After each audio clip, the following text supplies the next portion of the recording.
Para po sa mas maagang paghahanda natin sa pagdating ng bagyong si Uwan ay nagpalabas na po ng Pag-asa ang Tropical Cyclone Bulletin number 1 hinggil nga dito sa Severe Tropical Storm na si Uwan. Ito po yung bagyo na may international name na Pungwong na sa kasalukuyan ay nasa labas pa ng ating area of responsibility. So sa latest satellite image, makikita po natin na yung bagyong si Pungwong or tatawagin nating Uwan kapag sa mga oras na ito inaasa natin sa pagpasok sa PAR ay nasa labas pa rin po at napakalayo pa, wala pang direktang epekto sa anumang bahagi ng ating bansa.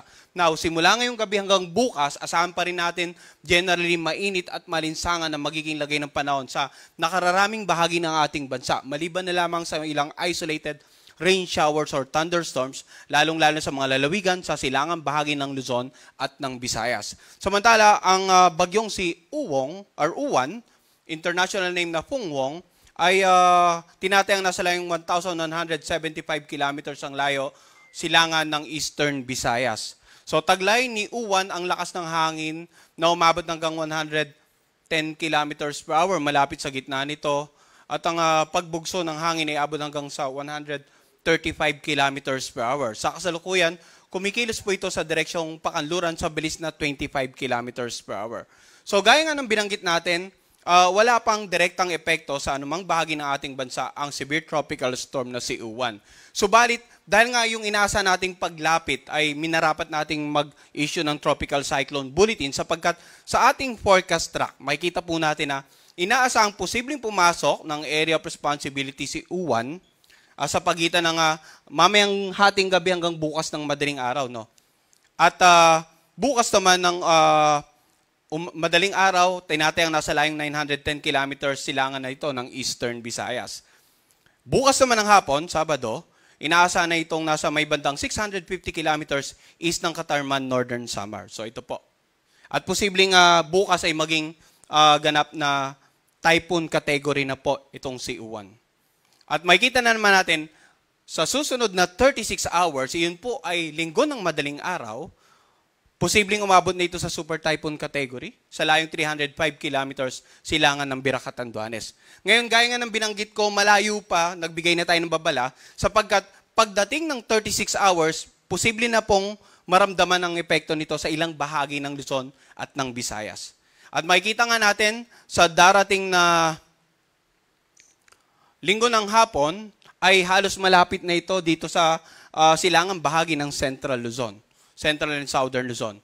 At posibleng sa pagitan ng linggo ng gabi hanggang Lunes ng madaling araw, ay tumama ito dito sa Isabela, Aurora area. At sa darating naman na Lunes ng hapon, nakalagpas na ng landmass ng ating bansa. And then sa darating naman na Martes ng hapon, or Miyerkules ng hapon, ay nandito na siya sa may bandang 295 kilometers northwest ng Itbayat, Batanes.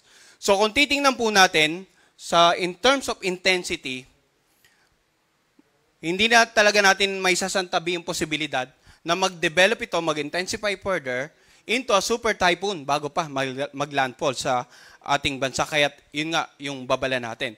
Tingnan natin yung forecast track, tingnan natin yung area of probability. So anong lugar yung mga dapat maghanda sa possible landfall? Kung titingnan natin yung center track, ito pong Aurora, Isabela, Aurora area. Pero yung sakop ng area of probability, posibleng, is either mas maging maagang landfall somewhere over the Bicol region, or dito sa may bandang Quezon area, or up to the Isabela, Tuguegarao area. So dapat in terms of landfall, hindi lamang itong Isabela, Aurora area ang maghanda, kundi itong mga lalawigan sa silangang bahagi po ng Luzon. Kailangan maging handa for possible landfall. Now, ang bagyo po, hindi isang tuldok lamang sa mapa. Ang pinag-uusapan natin dito sa forecast track ay yung tinatayang pagkilos ng sentro. Pero malawak po ang bagyo. No? Makikita natin dito sa ating forecast track na ang lawak ng bagyo ay nag-e-extend ng almost 500 to 700 kilometers mula sa sentro nito. So kung ang bagyo natin, just in case, kumilos at tumama dito sa may bandang Isabela, Aurora area, dahil sa lawak ng bagyo, posibleng may nakararaming bahagi ng Southern Luzon ay meron din pong wind signal. Iyan ang rason kung bakit mayroon tayong nakataas na wind signal na sa mga oras ito. Subalit, paalala, no, ang wind signal number 1, sa unang pagkakataon na itinaas sa inyong lugar, ang ibig sabihin po, meron pa tayong 36 hours bago natin tuluyang maranasan ang lakas na hangin na mula 39 hanggang 61 kilometers per hour sa ating lugar. So ulitin ko, yung lead time, 36 hours pa. At kanina pinakita natin sa ating mapa, sa ating forecast track ng 36-hour position ng bagyong si Uwan, possibly offshore pa rin. That is Sunday ng madaling araw.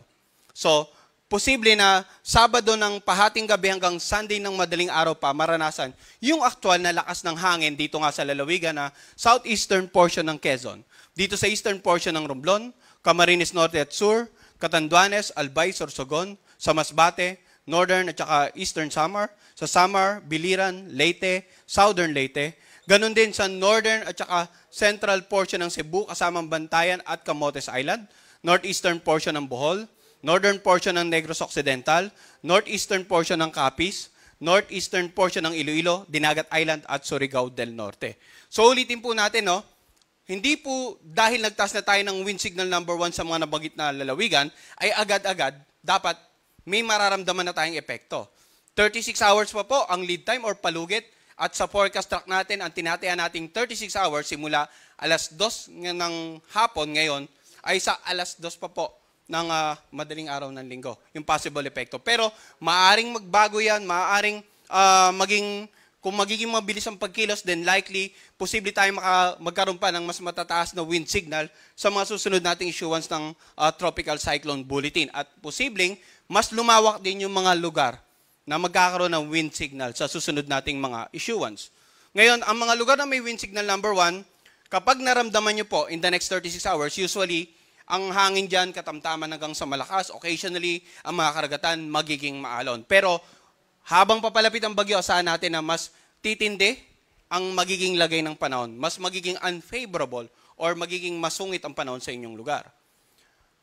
In terms of mga pagbugso ng hangin, dahil sa lawak ng bagyong si Uwan, ay posible rin pong makaranas ng mga pagbugso ng hangin sa mga lugar na nasa labas ng wind signal. Ito po yung mga lugar ng Palawan, Visayas at Mindanao, simula po sa Sabado hanggang sa Linggo. In terms of pag-ulan naman, simula ngayong gabi hanggang bukas ng umaga, wala naman tayong inaasahan na significant amount of rains. Subalit simula bukas ng hapon hanggang sa Linggo ng hapon, pansinin natin yung paglawak ng mga lugar na may matataas na pag-ulan. No? Kanina yung tiningnan natin color coding ay wind signal patungkol sa lakas ng hangin. Ngayon naman po yung posibleng dami ng ulan ang color coding natin. Bukas ng hapon hanggang Linggo ng hapon, more than 200 millimeters of rain, Camarines, Sur, Albay, Catanduanes. And then 100 to 200 millimeters of rain sa areas na naka-highlight ng orange. Simula po yung Cagayan, Isabela, Quirino, Aurora, dito sa Quezon, Camarines Norte, sa Sorsogon, Masbate, Samar provinces. And then 50 to 100 millimeters of rain naman sa mga lugar na naka-highlight ng yellow. That is sa Apayao, Kalinga, Mountain Province, Ifugao, Nueva Vizcaya, Nueva Ecija, Bulacan, Rizal, Laguna, Marinduque, Romblon, at itong Leyte at yung Biliran. So ito pong pinakikita natin pag-ulan, simula pa po, posibleng mangyari yan, simula pa po bukas ng hapon hanggang sa darating na Linggo ng hapon. Kaya generally, sinabi ko nga kanina, nabanggit natin simula ngayong gabi hanggang bukas ng umaga sa generally fair weather tayo, maliban lang sa mga isolated thunderstorm. Ngayon, simula naman ang Linggo ng hapon hanggang Lunes ng hapon, makikita natin dun sa forecast track na inaasahan nga nating tatawid na. During this period, yung bagyong si Uwan sa pagitan ng Northern Central Luzon area. Kaya yung pinakamaraming pag-ulan, more than 200 millimeters of rain, inaasahan po natin sa Northern Luzon at sa lalawigan ng Aurora at Nueva Ecija. So pag sinabi nating Northern Luzon, the Ilocos Region, Cordillera Administrative Region, Cagayan Valley, and then ilang lalawigan nga sa Central Luzon. Samantala, yung areas na naka-highlight ng orange, 100 to 200 millimeters of rain, yan po yung lalawigan. Natitirang bahagi ng Central Luzon, Metro Manila, ilang bahagi po ng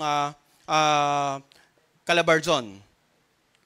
Generally. And then itong lalawigan ng Occidental Mindoro. At yung 50 to 100 millimeters of rain naman dito sa Camarines Provinces, dito sa Oriental Mindoro, Marinduque, Romblon, Aklan, and Antique. Simula po yan Linggo ng hapon hanggang Lunes ng hapon. No? So ang ating naman pong rainfall outlook nagpapakita ng mga dami ng pag-ulan. And normally, yung pinakamalapit sa sentro ng bagyo, yun po yung inaasa nating mas madaming pag-ulan. Kung kaya't balikan natin yung kanina. Linggo ng afternoon, offshore pa yung bagyo, pero ang pinakamalapit likely ilang bahagi ng Bicol region. At simula linggo ng hapon hanggang lunes ng hapon, yung inaasang pagtawid sa northern or central Luzon area, kaya nandito yung concentration ng maraming pag-ulan.